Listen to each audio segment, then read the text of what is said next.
Un constat, aujourd'hui la situation de l'agriculture guadeloupéenne elle est quand même très préoccupante.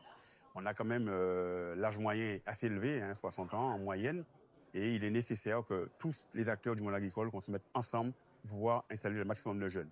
Donc on a voulu, à travers cette convention, acter de manière formelle et surtout en engagement et réel notre volonté d'installer et d'accompagner les jeunes agriculteurs à travers aussi leur formation, à travers leur capacité aussi à approcher ce métier-là, puisque ce métier-là, il est quand même vaste.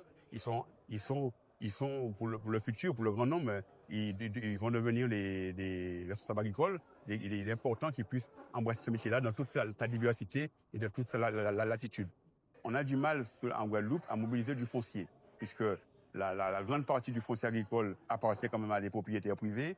Et on a constaté depuis des années que les propriétaires privés ils ont tendance à laisser leur terrain en friche ou bien surtout à laisser les terrains en friche.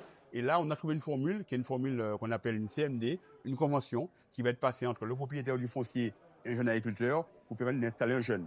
Et là, la convention sécurise le propriétaire puisque il n'a pas de risque que son terrain, demain, le loyer ne soit pas payé. Il sera payé. La SAFER s'engage à payer les loyers si l'agriculteur est défaillant. Mais c'est surtout le défi de demain, puisque la majeure partie du foncier agricole appartient quand même aux propriétaires guadeloupéens. Et il faut vraiment qu'ils prennent conscience qu'il faut mettre ces terrains-là au profit des jeunes, puisqu'il y a beaucoup de jeunes qui sortent du lycée agricole, qui sont formés, et on n'arrive pas à trouver du foncier. Alors la SAFER a quand même, dans les années 80, on a mis en place la réforme foncière. On a pu installer 800 jeunes, 800 agriculteurs, parce qu'il y avait des jeunes et des moins jeunes, sur à peu près 8000 hectares. Mais il est clair que maintenant, on est sur une île, il faut quand même maintenant mobiliser les terres agricoles qui appartiennent à des propriétaires guadeloupéens. Voilà, en tout cas, le défi de demain.